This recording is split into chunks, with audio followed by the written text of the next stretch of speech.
하나님 말씀 함께 보겠습니다. 오늘 성경 말씀은 이사야서 51장 1절 말씀부터 16절까지의 말씀이 되겠습니다. 구약성경 1030페이지입니다. 구약성경 이사야 51장 1절 말씀부터 16절까지 말씀이에요. 우리 한 절씩 교독하고 마지막 16절은 한 목소리로 합독하도록 하겠습니다. 의를 따르며 여호와를 찾아 구하는 너희는 내게 들을지어다. 너희를 떠낸 반석과 너희를 파낸 우묵한 구덩이를 생각하여 보라.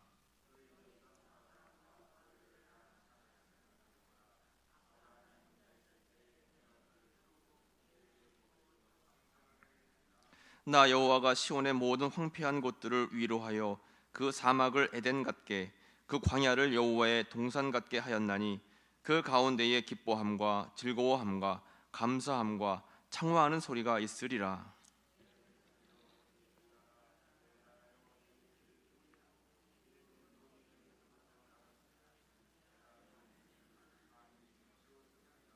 내 공의가 가깝고 내 구원이 나아갔은즉 내 팔이 만민을 심판하리니 섬들이 나를 앙망하여 내 팔에 의지하리라.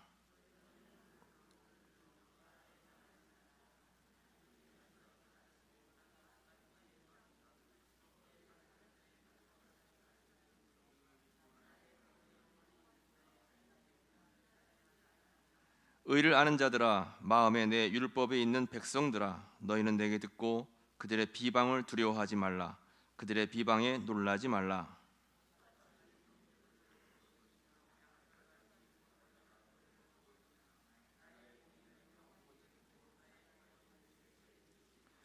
여호와의 팔이여 깨소서 깨소서, 능력을 베푸소서. 옛날 옛 시대에 깨신 것 같이 하소서. 라합을 점이시고 용을 찌르시니가 어찌 주가 아니시며.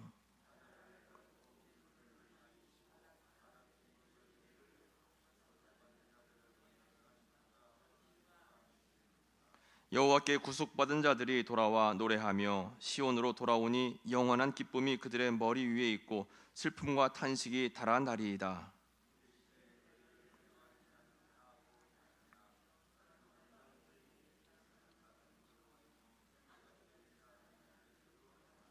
하늘을 펴고 땅의 기초를 정하고 너를 지은 자 여호와를 어찌하여 잊어버렸느냐. 너를 멸하라고 준비하는 저 학대자의 분노를 어찌하여 항상 종일 두려워하느냐. 학대자의 분노가 어디 있느냐.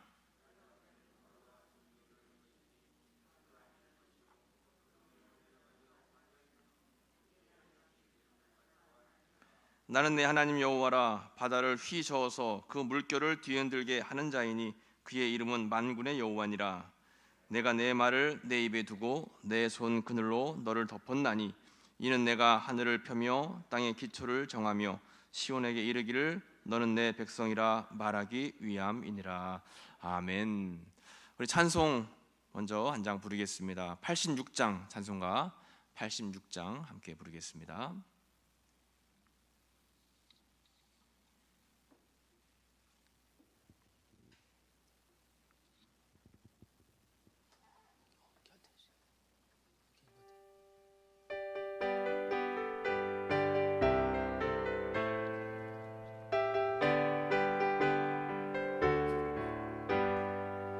내가 늘 의지하는 예수 나의 상처 입은 심령을 불쌍하게 여기서 위로하여 주시니 믿으신 나의 좋은 친구. 내가 의지하는 예수 나의 사모하는 친구. 나의 기도 들으사 응답하여 주시니 믿으신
오늘도 수요예배 함께 하신 여러분 모두에게 하나님의 은혜와 은총이 함께 하시기를 간절히 축복합니다.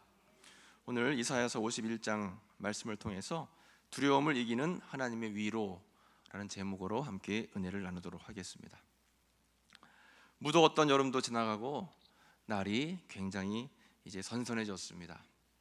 지난 여름의 대한민국의 상황을 다시 한번 되돌아보면 여러 가지 좋지 않은 일들이 연거푸 찾아온다라고 하는 설상가상이 떠오를 만큼 어려운 일들을 많이 겪었습니다.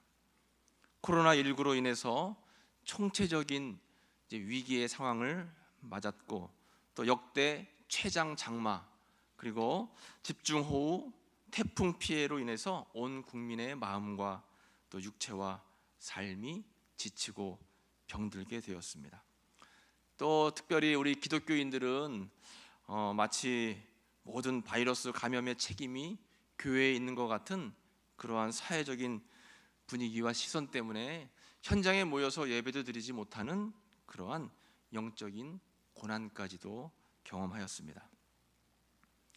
이렇게 지난 여름에는 굉장히 몹시 어려운 시간들을 우리 모두가 다 보냈고, 그 어려움들은 지금까지 이어지고 있습니다. 이러한 설상가상의 고난을 생각하면 성경의 한 인물이 떠오르죠. 누가 떠오릅니까? 고난의 대명사인 욥이 떠오릅니다. 욥도 인간이 상상할 수 없는, 우리가 상상할 수 없는 굉장히 큰 고난 가운데 있던 인물입니다. 하루아침에 모든 전 재산을 다 날려버리고, 종들도 다 죽고 떠나고, 그리고 그의 자녀들도 죽고, 아내는 저주하면서 떠나버렸고, 온 몸에는 이제 욕창이 나가지고 굉장히 힘든 그러한 상황 가운데 있었습니다. 그럼에도 불구하고 욥은 어땠습니까? 원망하지 않고 불평하지 않고 힘들고 어려운 순간에 더 주님을 바라보았습니다. 그리고 믿음으로 어떻게든 그 어려움들을 이겨내려고 노력을 했죠. 여러분, 성경의 욥기서는 42장이라고 하는 적지 않은 분량을 차지하고 있습니다. 우리가 잘 알고 있는 출애굽기 말씀은 40장이에요. 출애굽기보다도 더 많은 42장이라고 하는 많은 양을 할애받은 이 욥기는 아마 우리에게 하시는 그런 의미가 있지 않을까 생각이 되어집니다.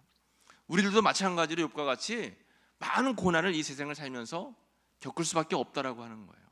그러면 욥과 같은 그런 견고한 신앙, 욥과 같이 그 고난의 순간에도 마지막까지 주님을 바라보라고 하는 그런 하나님의 뜻이 있지 않나 생각을 하게 됩니다. 여러분, 그래서 우리들도 고난을 겪을 때마다 로마서 1장 17절에 나와 있는 말씀처럼 오직 의인은 믿음으로 말미암아 살리라, 이 말씀을 꼭 기억하시면서 믿음으로 고난을 이겨내시는 여러분 모두가 되시기를 간절히 축복합니다. 여전히 우리들은 여러 가지 고난들을 피해갈 수 없습니다. 사람은 굉장히 연약하지요. 코로나19만 봐도 이 바이러스 하나 때문에 온 세계가 마비가 되었습니다. 전 세계에서 가장 강하다라고 하는 미국도 수많은 사람들이 이 바이러스 때문에 어려움을 겪고 있고, 심지어는 대통령까지 바이러스가 감염이 됐다라고 그러죠. 환경은 계속해서 오염되고 있고, 그거에 따른 이상 기후 현상이 연일 이어지고 있습니다. 또 다른 바이러스가 언제 우리에게 찾아올지 모른다라고 하는 그런 학자들의 경고의 메시지도 있고요. 지구 온난화 때문에 남극과 북극의 얼음이 계속해서 급격하게 녹아내리고 있어요. 해수면이 높아지고 있습니다. 이거에 따른 문제가 앞으로 심각하게 다가올 것이다라고 예상을 하고 있습니다. 세계적인 문제, 나라적인 문제들, 또 가정과 개인적인 문제들, 이런 것들을 생각하면 정말 골치 아플 정도로 우리는 참 많은 문제거리들을 안고 살고 있죠. 그래서 누구나가 사람의 마음에는 다 두려움과 불안을 가지고 있다라고 하는 거예요. 내 자녀를 생각하면 늘 두렵고 걱정되고, 내 미래를 생각하면 내가 이제 이 노후를 어떻게 보낼 것인가, 그런 걱정거리가 늘 앞서는 거예요. 이렇게 우리 어른들 말씀을 가끔 들어보면 나는 나이 들어서 애들한테 신세 안 질 거야, 제일 먼저 요양병원에 갈 거야, 이런 얘기들이 벌써 자주 오고 이제 가는 그런 내용들입니다. 대화의 내용들이죠. 그렇기 때문에 우리는 앞날을 걱정하면서 눈에 보이지 않는 미래를 걱정하면서 두려움 속에 빠져 살 때가 많이 있습니다. 그래서 그런가요? 성경에서는 두려워하지 말라라고 하는 말씀이 굉장히 많이 기록되어 있습니다. 성경에서 가장 많이 반복되는 명령의 그런 말씀이 뭔지 아십니까, 여러분? 전도 많이 해라, 서로 사랑해라, 희생해라, 이런 말씀이 가장 많이 있는 것이 아니라 성경에 365번 이상으로 가장 많이 기록되어 있는 말씀이 두려워하지 말아라 라고 하는 말씀이에요. 그만큼 우리는 세상에 살면서 두려워할 일들이 많다라고 하는 것입니다. 365일 매일매일 두렵지 않고는 살 수 없는 것이 바로 우리들의 모습이다라고 하는 거죠. 그러면 왜 하나님께서는 우리에게 두려워하지 말아라 이렇게 말씀하고 계신 것일까요? 우리는 삶의 위기를 만날 때 그 위기를 통해서 믿음이 더 견고해지고 하나님을 의지하게 되면 오히려 믿음이 성장하고 더 많은 하나님의 축복을 받는 그런 계기가 될 수 있는데, 이러한 축복의 열매를 가로막는 것, 고난과 위기를 잘 극복해서 더 많은 풍성한 은혜로 나아가는 길을 가로막는 것이 있는데, 그것이 바로 두려움이라고 하는 것입니다. 두려움이 찾아오면 우울증이 생기고, 두려움이 찾아오면 불면증이 생기고, 두려움이 찾아오면 식욕도 감퇴되고 삶에 기쁨이 없습니다. 그 두려움은 우리로 하여금 불안하게 만들고, 또 이렇게 두려움 속에 쌓여 살게 되면 참된 기쁨과 평안을 다 잃어버리게 되는 거예요. 이런 사실을 우리는 알면서도 내 걱정뿐만 아니라 남의 걱정까지도 날마다 떠안고 우리는 살고 있죠. 그러면 믿음 생활을 오래 하신 분들은 이 두려움에서부터 좀 해방될 수 있을까요? 그렇지 않은 것 같습니다. 믿음 생활을 40년, 50년 오래 하신 분들도 상황이 너무 어렵고 힘들면 누구나가 다 두려움 속에 빠지곤 합니다. 엘리야를 보면 우리가 잘 이해할 수 있을 것 같아요. 엘리야가 얼마나 믿음이 좋습니까? 갈멜산 전투에서 그는 홀로 나아가 수많은 그러한 이방 선지자들과 대결해서 이겼어요. 기세가 등등했습니다. 그런데 이세벨이 한마디 경고의 말을 하니까 그 이야기를 듣고 마음이 무너져 버렸어요. 두려움과 떨림 속에서 그는 광야로 도망쳤습니다. 로뎀나무 그늘에 앉아가지고 철퍼덕 쓰러져서 세상을 다 잃은 듯이 번아웃, 탈진되고 말았습니다. 이게 엘리야의 모습이었어요. 그런데 이런 엘리야의 모습 속에서 우리의 모습을 발견하는 겁니다. 1년 52주 한 번 주일 예배 범하지 않고 날마다 새벽에 새벽기도 드리고 모든 예배에 다 참석하고 날마다 말씀을 묵상하는데도 불구하고 나에게 당장 눈앞에 어려운 일이 딱 생기면 마음이 무너져 내리고 두려움이 찾아오고 불안해지는 것이 모든 우리들의 모습이다라고 하는 것이죠. 오늘 본문의 말씀이 바로 그러한 말씀입니다. 이스라엘 백성들이 믿음이 좋았음에도 불구하고 기약 없이 계속되는 바벨론이라고 하는 나라의 포로 생활에 지쳤습니다. 언제 해방이 될지, 언제 약속의 땅으로 고향으로 돌아가게 될지, 언제 우리가 마음껏 예배드리게 될지, 적은 막강하고 숫자는 많은데 우리들은 숫자는 적고 나약하다, 이러한 불안감에 휩싸여서 이 믿음의 사람들이 두려움 가운데 빠져 있었다라고 하는 것입니다. 오늘 우리가 읽은 본문 이사야서 51장 1절 말씀을 한번 같이 볼까요? 51장 1절 앞부분에 보면 의를 따르며 여호와를 찾아 구하는 너희는 내게 들을지어다, 이렇게 말씀이 시작되고 있습니다. 하나님께서 지금 이스라엘 백성들에게 말씀하고 계신 거예요. 의를 따르며 여호와를 찾아 구하는 너희는 내게 들을지어다. 두려움 속에, 공포 가운데에, 불안 속에서 떨고 있는 이스라엘 백성들을 아신 하나님께서 의를 따르고 여호와를 잘 찾아 구하는 너희들은 내게 들을지어다. 믿음이 좋았던 이스라엘 백성들에게도 이 두려움의 공포가 찾아왔다라고 하는 것입니다. 그리고 하나님은 이들에게 특별한 메시지를 주시는데 바로 위로와 격려의 메시지를 선포하고 있는 거예요. 가장 먼저 과거를 되돌아보면서 그들이 가장 자랑스럽게 여기는 믿음의 조상 그 아브라함을 예로 들고 있습니다. 계속해서 51장 1절 뒷부 하반부에 보면 그렇게 말씀하고 있죠. 너희를 떠낸 반석과 너희를 파낸 우묵한 구덩이를 생각하여 보라. 생각해봐라. 곰곰이 생각해보고 과거를 한번 떠올려봐. 여기서 너희를 떠낸 반석은 아브라함을 의미하고, 또 너희를 파낸 우묵한 구덩이는 사라를 의미합니다. 계속해서 하나님은 말씀하고 계시죠. 51장 2절 말씀입니다. 2절 말씀에 너희의 조상 아브라함과 너희를 낳은 사라를 생각해 하여 보라. 아브라함이 혼자 있을 때에 내가 그를 부르고 그에게 복을 주어 창성하게 하였느니라. 이렇게 말씀하고 있어요. 믿음의 조상 아브라함은 창성하게 되고 창대하게 됐지만 하나님이 그를 부를 그 당시에는 아브라함이 혼자였다라고 하는 것입니다. 아브라함이 혈혈단신이었다라고 하는 거예요. 약속의 말씀을 받았지만 그의 상황은 그리 좋지 못했다라고 하는 것입니다.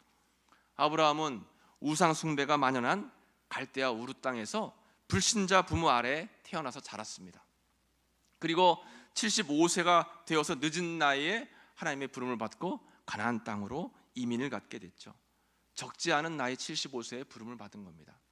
그리고 이미 그의 나이면 자식을 많이 봐야 되는데도 불구하고 하나님은 자식을 많이 볼 것이다 라고 하는 약속을 주셨음에도 불구하고 나이는 점점 들어가는데 아이는 생기지가 않았습니다.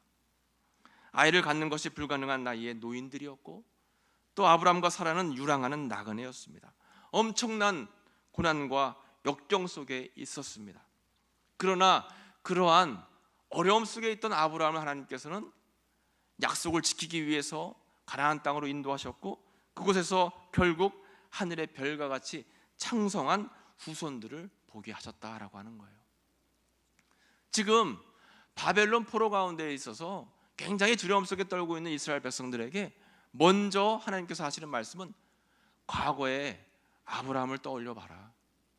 아무것도 없던 혼자였던 그가, 어려움 속에 있던 유랑자, 방랑자, 노인이었던 그가 내가 약속한 것을 끝까지 기다리니까 이렇게 창성하게 되고 창대하게 되었다. 너희는 꼭 기억하고 생각해라. 이렇게 말씀하고 있다라고 하는 거죠. 여러분, 이 말씀은 비단 이스라엘 백성들에게만 하는 말씀이 아니라 오늘 두려움 속에 떨고 있는 우리를 향해 하시는 하나님의 위로의 말씀인 줄로 믿으시기 바랍니다. 우리는 지금 현재 나이는 많고 이룬 것은 없고 걱정거리는 많다고 잠 못 이룰 때가 많아요. 그런 우리에게 하나님께서 말씀하시는 거예요. 생각해봐라. 오늘날까지 너희가 있던 것이 거저 있던 것이 아니잖아. 에베네셀로 여기까지 도와주신 나의 은혜를 기억해라, 생각해라. 우리에게 지금 말씀하고 있다라고 하는 거예요. 가장 중요한 것은 뭐냐면 하나님이 아브라함을 택했고 하나님이 이스라엘을 택했고 하나님이 우리를, 여기에 있는 지금 예배드리는 우리를 택했다라고 하는 그 사실이 중요한 겁니다. 하나님이 우리를 택했다라고 하는 사실을 잊지 않고 하나님의 때를 믿음으로 기다리면 지금 내 앞에 있는 어려운 고난들은 능히 우리는 인내하고 견딜 수가 있다라고 하는 것이죠. 여러분, 여러분들의 인생 가운데 기가 막히도록 답답하고 숨이 막히도록 암울한 상황을 맞을 때, 그럴 때일수록 더 소망을 가지시기를 간절히 축복합니다. 아브라함과 사라에게 역사하셨던 하나님은 오늘 우리에게도 동일하게 역사하신다라고 하는 것이죠. 이런 말씀을 하나님은 절절한 마음을 담아서 지금 포로 생활 가운데 있는 이스라엘 민족에게 하고 계신 거예요. 특별히 하나님은 위로의 말씀을 전하고 있습니다. 51장 3절입니다. 나 여호와가 시온의 모든 황폐한 곳들을 위로하여 그 사막을 에덴 같게 그 광야를 여호와의 동산 같게 하였나니 그 가운데에 기뻐함과 즐거움과 감사함과 창화하는 소리가 있으리라. 아멘. 여호와 하나님께서 시온의 모든 황폐한 곳들을 뭐 하신다고 하셨어요? 위로하신다라고 하셨습니다. 오늘 우리가 함께 나누는 말씀의 중요한 단어가 바로 두려움과 위로예요. 위로라고 하는 말을 여러분 우리가 잘 알고 있죠. 남의 마음을 쓰다듬어 주는 거 위로죠. 그런데 이 위로라고 하는 말을 헬라어로 우리가 원어로 찾아보면 파라칼레오라고 표현되어 있습니다. 파라칼레오. 위로라고 하는 말은 파라칼레오예요. 여기서 파라라고 하는 말은 곁으로라고 하는 뜻이고, 칼레오라고 하는 말은 부른다라고 하는 뜻입니다. 그러니까 이 파라와 칼레오, 이 파라칼레오를 합쳐서 우리가 뜻을 해석해 보면 위로라고 하는 말은 바로 하나님께서 곁으로 부르신다라고 하는 뜻이에요. 하나님이 우리를 위로하신다라고 하는 말은 하나님이 곁으로 우리를 부르신다. 우리를 부르셔서 안아주시고 눈물을 닦아주시고 내 손을 만져주시고 내 마음을 쓸어주시는 겁니다. 이것이 바로 하나님의 위로다라고 하는 것입니다. 힘들 때 함께 해주시는 것이 위로예요. 그런데 본문에서 이야기하는 이 위로의 주님은 단순히 따스한 말, 좋은 말, 내 마음이 좀 풀어지는 그런 말만 하시는 위로가 아니라 실제로 손을 대서 고쳐주시고 살리시고 변화시켜 주시는 것이 바로 하나님의 위로인 줄로 믿습니다. 좀 전에 읽은 3절 말씀에 보면 하나님께서 시온을 회복시켜 주시는데 사막이 에덴 같게 하시고 광야가 여호와의 동산 같게 변화시켜 주시고 시온에서 기쁨과 즐거움과 또 감사의 노래소리가 차고 넘칠 것이다 라고 이렇게 말씀하고 계신 것입니다. 여러분, 하나님은 우리를 찾아오셔서 우리를 위로해 주시는데 부서진 우리의 인생 가운데에 진정한 회복을 주신다라고 하는 것입니다. 가정과 교회가 폭풍 속에서 어려울 때에 이 나라가 말할 수 없는 그러한 곤경 속에 있을 때 하나님은 결국 깨끗하게 하시고 아름답게 다듬어 주신다라고 하는 거예요. 우리가 현재에도 코로나 때문에 어려움을 겪고 있지만 반전의 소식도 있더라고요. 마스크를 많이 쓰고 다니다 보니까 감기 환자가 현격하게 줄었다라고 하는 겁니다. 그리고 또 공장이 가동을 많이 하지 않고 자동차 운행이 줄어드니까 공기가 맑아졌다라고 하는 거예요. 중국 하늘에서 구름이 보이기 시작했다라고 하는 것입니다. 그 위기 속에서도 하나님께서 우리에게 보여주시는 또 다른 메시지가 있다라고 하는 것이죠. 여러분, 지금 당장 너무 힘들고 외롭고 고독하다 할지라도, 마음이 무너져 내리는 날들이 너무 많다 할지라도 절망하지 말아야 될 것은 하나님께서 우리를 택해 주셨고 그 하나님은 우리를 향한 좋은 계획들을 가지고 계시다라고 하는 것입니다.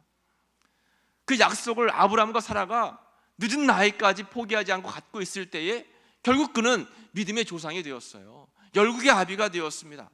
마찬가지로 우리도 지금 우리가 바라고 원하는 것들이 수일 내에 이루어지지 않을 것 같은 두려움 속에 산다 할지라도 절대로 절망하고 포기하지 말아야 될 것은 하나님이 우리를 택해 주셔서 자녀 삼으셨고 우리는 늘 그 하나님을 찬양하면서 예배드리고 있기 때문에 하나님은 좋은 기회를 예비하고 준비하고 계시다라고 하는 것입니다.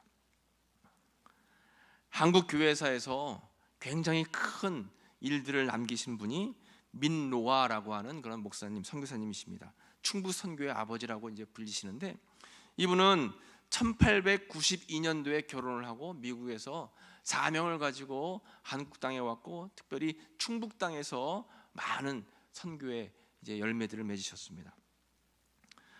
낯선 땅 한국에 왔는데 자식이 없고 쓸쓸하던 차에 만 6년 만에 아들을 낳게 되었어요. 얼마나 기뻤는지 모릅니다. 그 아들을 보면서 날마다 즐거운 시간들을 보냈습니다. 그런데 그 아들이 생후 8개월 만에 하나님께서 불러가셨어요. 큰 고통 속에 있을 때에 몇 년 후 다시 하나님께서 이 민로와 목사님 가정에 다시 두 번째 아들을 주셨는데 이 아이는 태어난 지 하루 만에 죽고 말았습니다. 이거에 대한 큰 충격을 받고 아내가 시름시름 앓다가 1년 만에 또 죽게 되었어요. 이 밀로아 선교사님, 밀러예요. 미국 이름은 밀러, 한국에 와서 이름을 새로 지은 것이 민로아인데 이 밀로아 목사님은 젊은 나이에 자신의 삶을 포기하고 머나먼 이국 땅인 한국에 와서 자신의 목숨을 바쳐서 열심히 선교 사역을 감당하는데 선물로 주신 두 아들은 일찍 잃고 또 평생 동반자로 결혼한 아내마저도 잃고 낯선 외국 땅에 홀로 남게 된 것입니다. 그를 알던 사람들은 이 밀로아 선교사님을 위로 반, 조롱 반 섞이면서 이렇게 이야기하는 거예요. 당신이 믿는 하나님은 어떤 분이길래 당신은 이 머나먼 곳까지 와서 고생하시면서 주의 복음을 전하는데 당신이 믿는 하나님은 어떤 분이길래 당신의 삶을 이렇게 곤란하게 만듭니까? 그때 이 민루아 선교사님이 아무 말도 하지 않고 찬송시를 쓴 것이 바로 찬송가 96장이죠. 예수님은 누구신가? 우는 자의 위로와 없는 자의 풍성이며 천한 자의 높음과 잡힌 자의 높임되고 우리 기쁨 되시네. 우는 자의 위로 되신다. 언제든지 내가 힘들고 어려운 처지에 있다 할지라도 하나님은 위로자 되셔서 나를 찾아오시고 나를 안아주시고 내 마음을 쓸어주시고 거기에 힘을 얻고 이 밀로아 선교사님은 그 생명 다하는 순간까지 우리나라에서 주의 복음을 전할 수 있었다라고 하는 것입니다. 특별히 주님은 우는 자의 위로자가 되어주신다라고 하셨어요. 여러분, 겉으로 남들에게 보여줄 수 없는 나만의 눈물 흘릴 일들이 많이 있잖아요. 남들은 다 모른다 할지라도 하나님은 우리의 눈물을, 여러분들의 눈물을 아시는 줄로 믿습니다. 그리고 그 주님은 위로자가 되신다라고 말씀해 주셨습니다.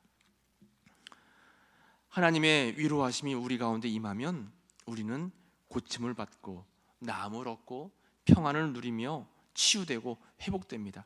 그래서 그 하나님의 은혜로 말미암아 우리 마음 가운데 있는 두려움이 사라지게 되는 거예요. 그러므로 두려움을 이기게 하는 것은 바로 하나님의 위로인 줄로 믿습니다. 세상적인 다른 방법으로 두려움이 없어질 수가 없어요. 우리를 두려움 가운데서 해방시켜 주는 것은 하나님의 위로밖에 없다라고 하는 것입니다. 곁으로 부르셔서 함께해 주시는 주님의 위로가 두려움 속에 살아가는 우리 모두에게 필요하다라고 하는 것입니다. 그런 주님의 위로를 경험하고 새 힘을 얻으시는 여러분들 되시기를 간절히 축복합니다. 그러면 하나님은 어떠한 방법으로 우리에게 찾아오시고 위로해 주실까요? 세 가지를 함께 나눠볼까 합니다. 두려움을 이기는 하나님의 위로는 첫 번째로 말씀을 붙잡을 때입니다. 하나님의 위로가 언제 우리에게 찾아올까요? 하나님의 말씀을 붙잡을 때예요. 오늘 본문의 말씀 보면 이사야서 51장 4절 말씀입니다.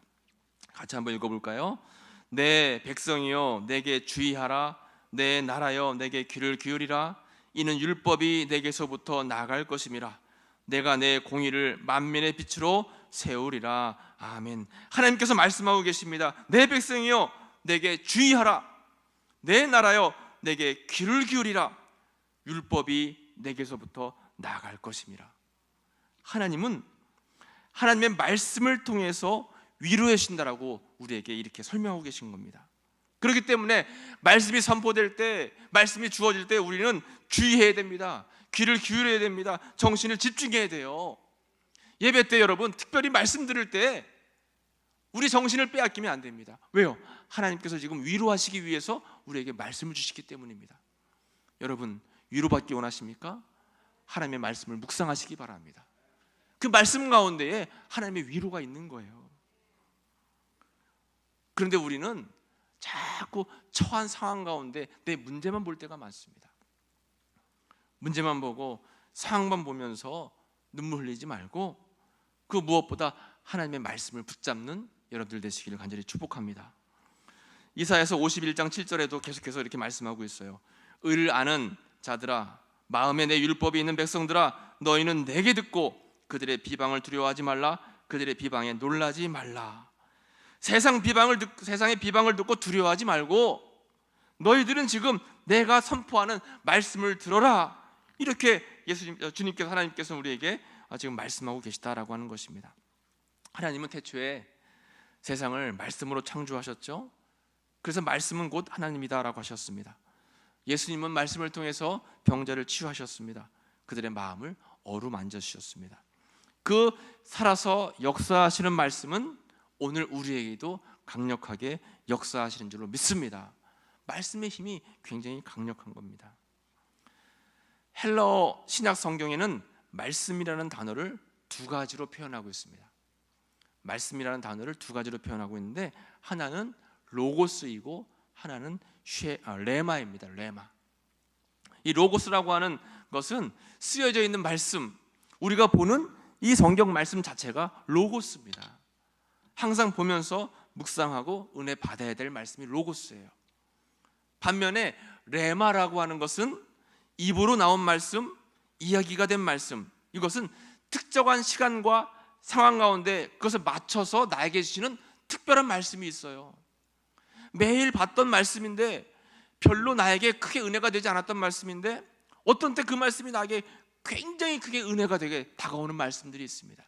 이것은 지금 하나님께서 성령님을 통해서 나에게 주시는 레마의 말씀인 겁니다. 그러므로 현재 나에게 주시는 상황에 맞는 이 레마의 말씀을 우리는 날마다 하나님 앞에 구해야 되는 것이죠. 성경 구절에도 이렇게 말씀이라는 단어 가운데 레마의 말씀을 우리에게 들려주실 때가 있어요. 마태복음 4장 4절입니다. 여러분들 잘 아시는 말씀이죠. 예수께서 대답하여 이르시되 기록되었으되 사람이 떡으로만 살 것이 아니요 하나님의 입으로부터 나오는 모든 말씀 레마로 살 것이라 하였느니라 하시니, 여기서 말씀이 바로 레마예요. 사람이 떡으로만 살 것이 아니라 하나님이 때에 따라 상황에 맞게 나에게 주는 말씀으로 살 것이라. 세상을 보지 말고 말씀을 보라는 것입니다.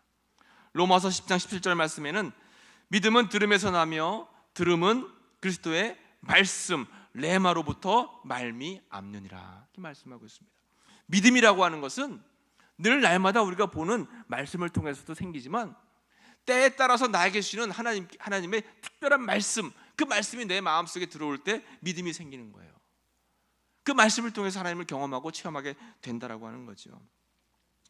여러분, 그러므로 쓰여진 말씀인 로고스의 말씀을 열심히 읽으면서 은혜를 누리시길 바랍니다. 그리고 특별히 성령님의 세미한 음성인 레마의 말씀을 사모하면서 하나님의 위로를 받으시기를 간절히 축복합니다. 힘들고 어려울 때 레마의 말씀이 우리에게 정말 큰 위로가 됩니다. 두려움을 이기는 힘을 얻는 것이 바로 이 성경 말씀 레마의 말씀이죠. 제가 좋아하는 책 가운데 하나가 세상을 바꾼 성경 말씀 100 말씀의 힘이라고 하는 이런 책입니다. 이 책에 보면 100명의 신앙 위인들이 힘들고 어려운 환경 속에서 하나님을 찾을 때 특별한 레마의 말씀을 받고 그 말씀에 감동되어서 변화되고 크게 하나님께 쓰임 받았던 그러한 이야기들을 담고 있는 말씀이에요. 그래서 100명의 위인들이 각자 받은 말씀들이 다 달라요. 다 다릅니다. 저의 삶도 되돌아보면 힘들고 어려운 순간마다 하나님께서 그에 맞는 말씀으로 위로해 주셨어요. 그리고 그 말씀이 얼마나 큰 힘이 되는지 모릅니다.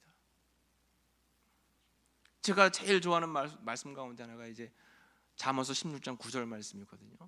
학생 때 나는 자신감이 없는데 어떻게 삶을 살아갈 수 있을까? 하나님, 저에게 길을 보여주세요.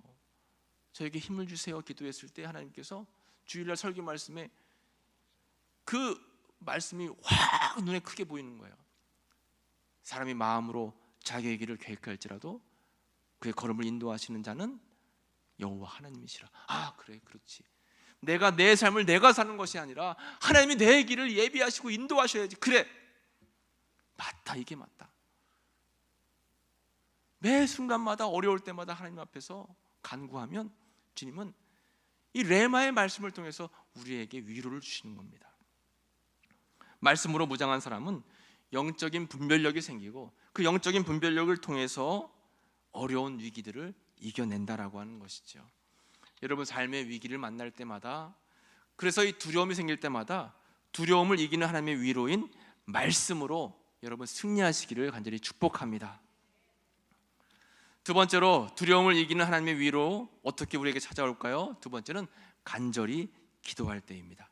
이사야서 51장 오늘 본문 9절 말씀에 보면 여호와의 팔이여 깨소서 깨소서 능력을 베푸소서 옛날 옛 시대에 깨신 것 같이 하소서 라합을 점이시고 용을 찌르신 이가 어찌 주가 아니시며 여호와의 팔이여 깨소서 깨소서 능력을 베푸소서 이렇게 말씀하고 있어요.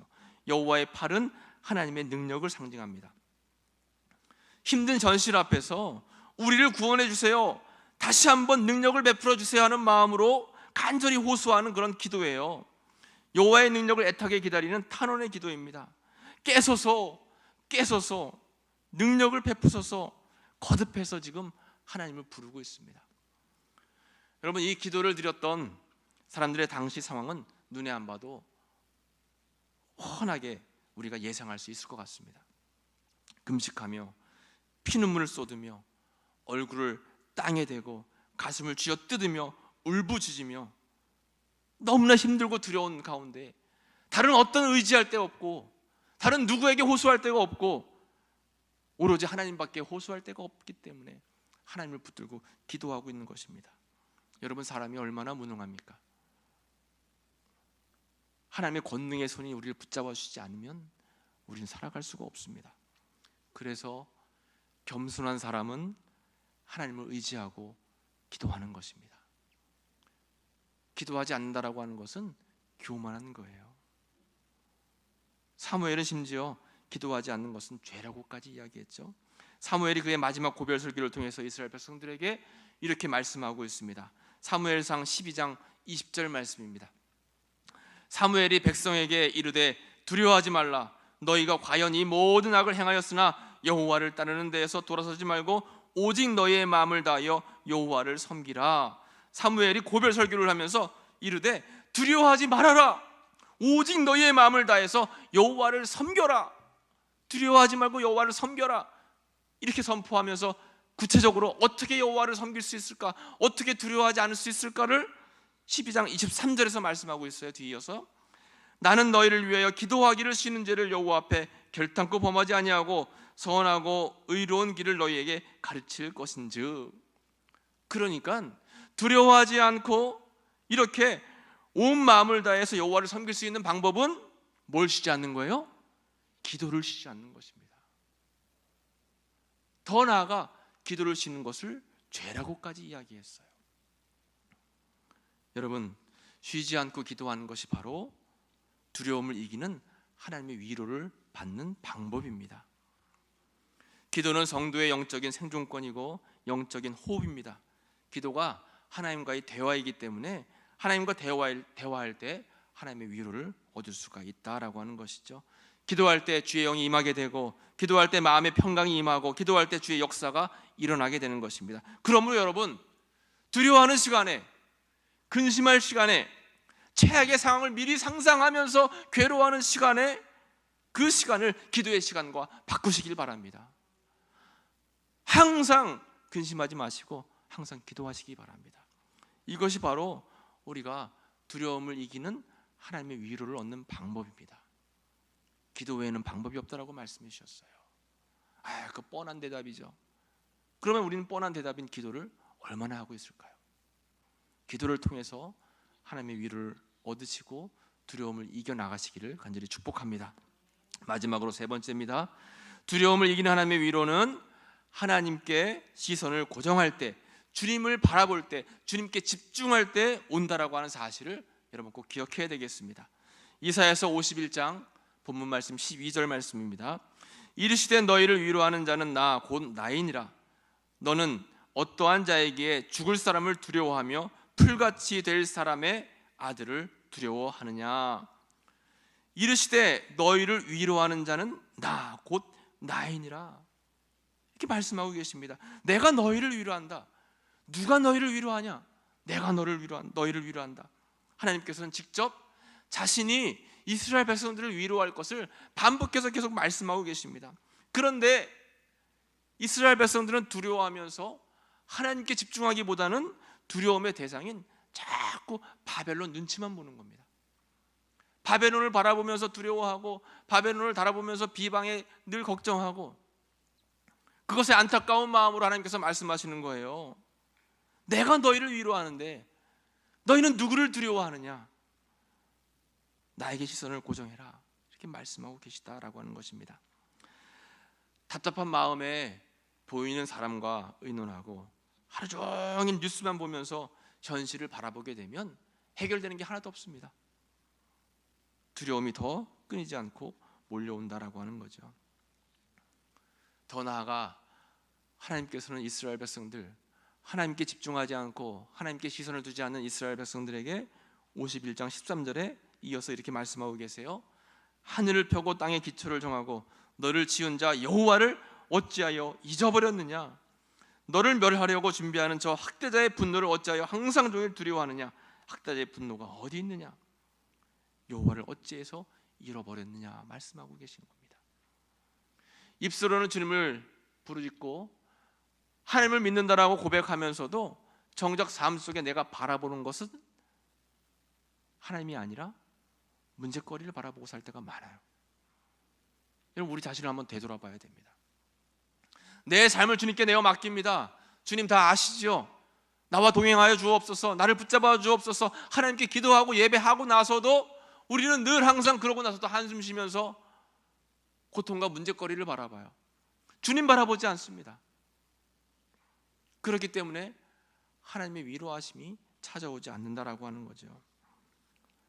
하나님께서는 하늘을 펴고 땅의 기초를 정하고 너를 지은 자이다, 하나님의 위대함을 선포하고 계십니다.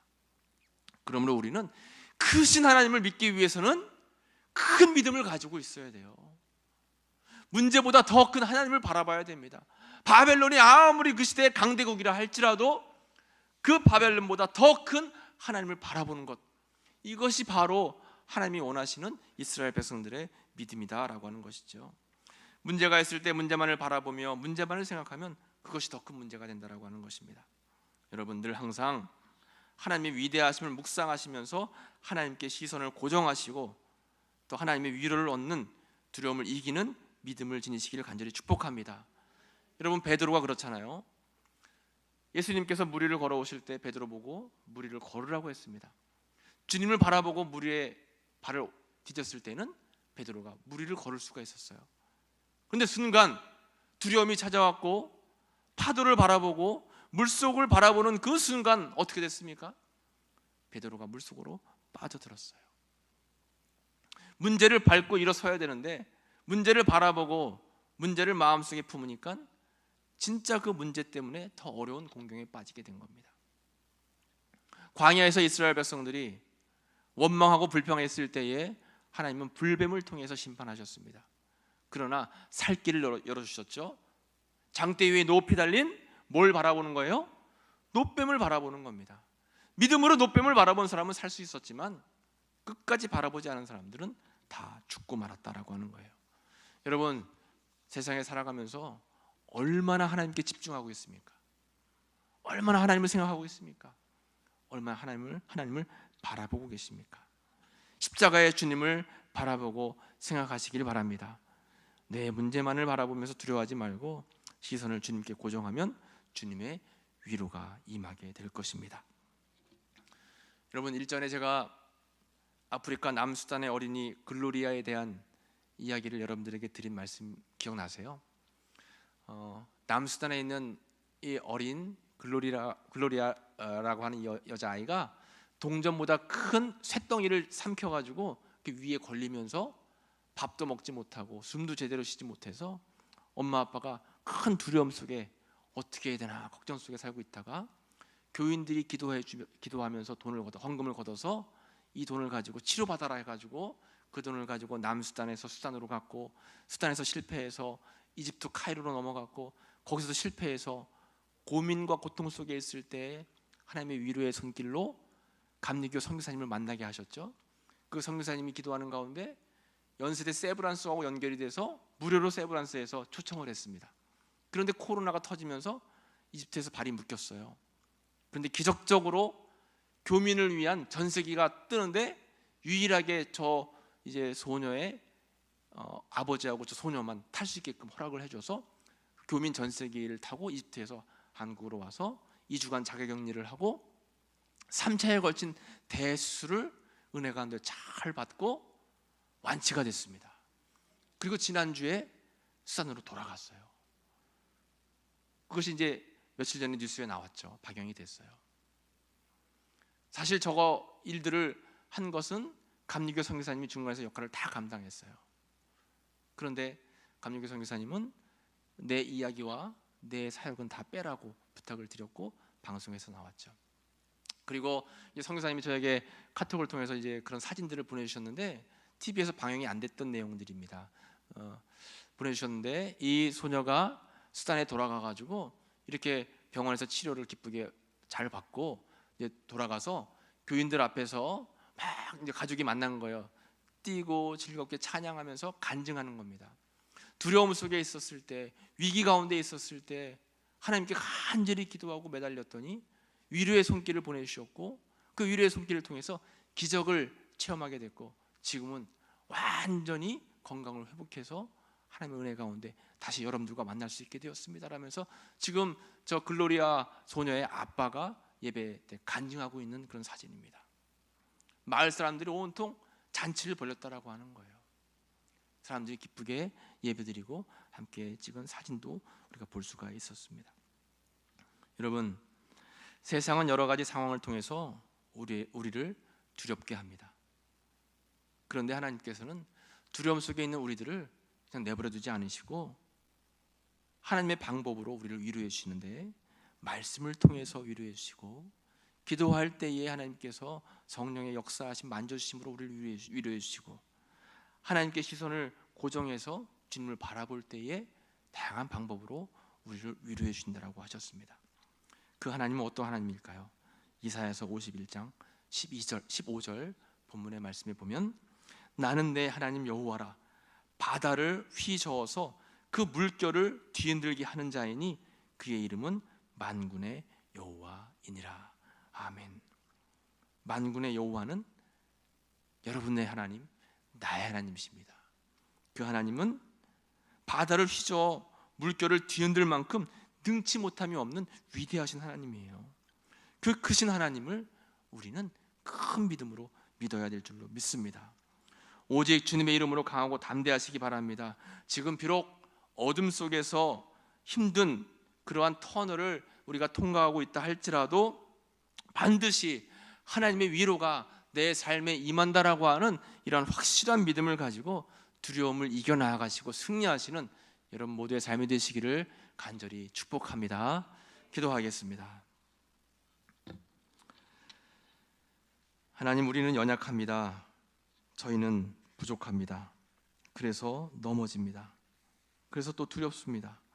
그러나 오늘 주님은 우리에게 말씀하셨습니다. 위로의 주님이 가까이 오셔서 함께 해주신다라고 확신의 말씀을 저희들에게 주셨습니다. 그 주님을 의지하며 말씀 안에서 기도하여 주님께 시선을 고정하며 믿음으로 두려움을 이겨내는 우리 모두가 될 수 있도록 주님 은혜를 베풀어 주옵소서.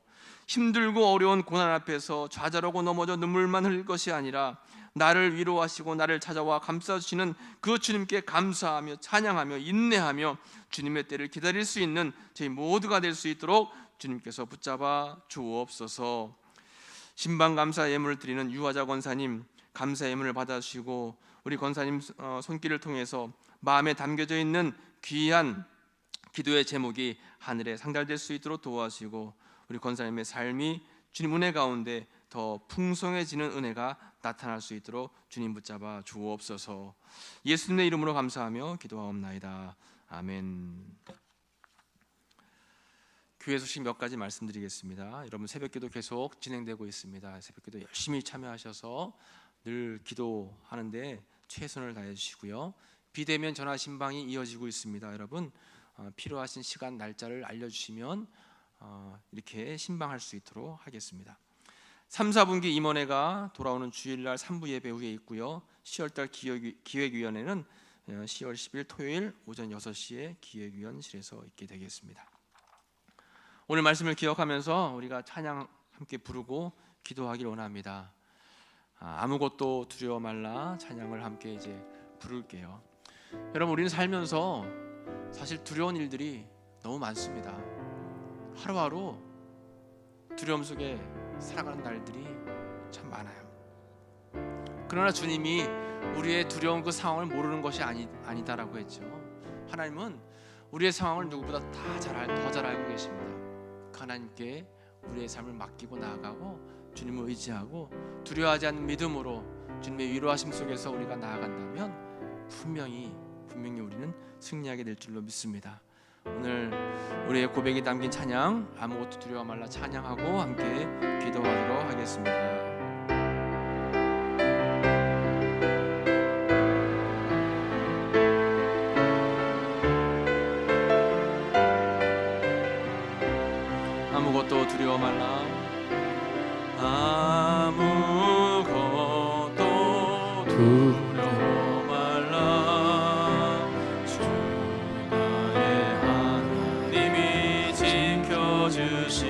놀라지 마라. 겁내지 마라.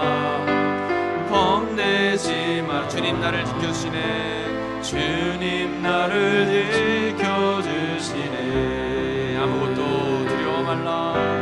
아무것도 두려워 말라. 주 나의 하나님이 지켜주시네. 놀라지 마라.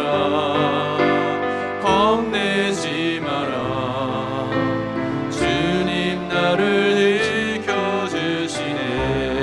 내 맘이 힘에 겨워 지칠지라도, 내 맘이 힘에 겨워 지칠지라도 주님 나를 지켜주시네.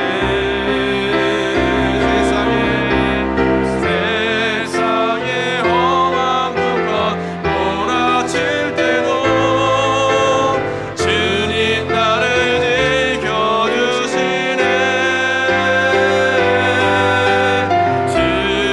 주님은 나의 산성, 주님은 나의 요새, 주님은 나의 소망, 나의 힘이 되신 여호와. 내 맘이 힘에 겨워, 내 맘이 힘에 겨워 지칠지라도 주님 나를 지켜주시네. 세상에 험한 곳과 몰아칠 때도 주님 나를 지켜주시네.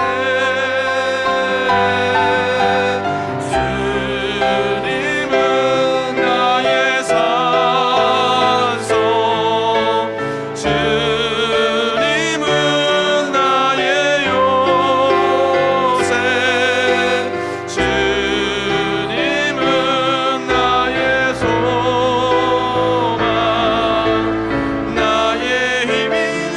우리 두 손 들고 함께 찬양합니다. 주님은 나의 산성, 주님은 나의 산성, 주님은 나의 요새, 주님은 나의 소망, 나의 힘이 되심. 오늘 말씀 기억하면서 주여 세번 부르고 앞서 부르기도 하겠습니다.